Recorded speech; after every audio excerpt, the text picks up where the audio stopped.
You'll often hear me say that it's never too early and it's never too late to start planning for retirement.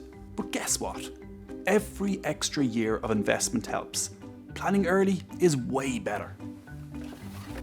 Nice one.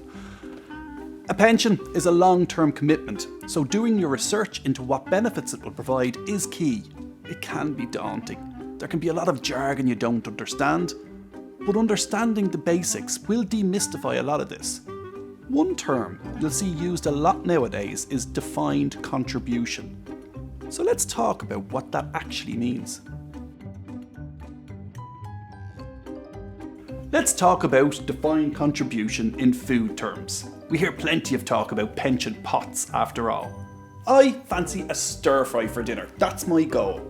I'm following a recipe which tells me what ingredients to put in and tells me the amounts of each to put in. A clove of garlic, half a red pepper, a tablespoon of soy sauce. How this stir fry turns out will depend on me putting in the defined ingredients and then how the actual cooking process works.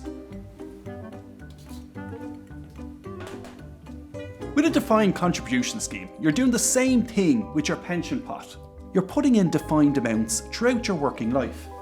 You know what you're putting in, it's a definite amount, usually a portion of the money you have, your salary. Your employer can sometimes add something to the pot too. The government wants to encourage you to add plenty to your pension pot, so you will get tax relief on what you add.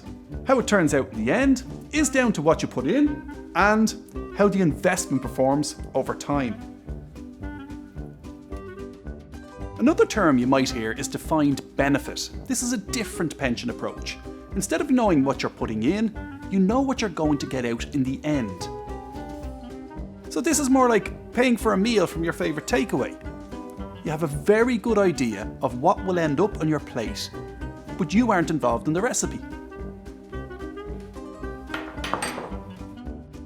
All the defined contributions you added to the pot mean that when you retire, you get to enjoy a return on what you put in. And though both of these strategies, defined contribution or defined benefit, should result in dinner on the table, neither is 100% guaranteed. Having followed the recipe and put in all the ingredients myself, I'm pretty sure I'm going to enjoy this.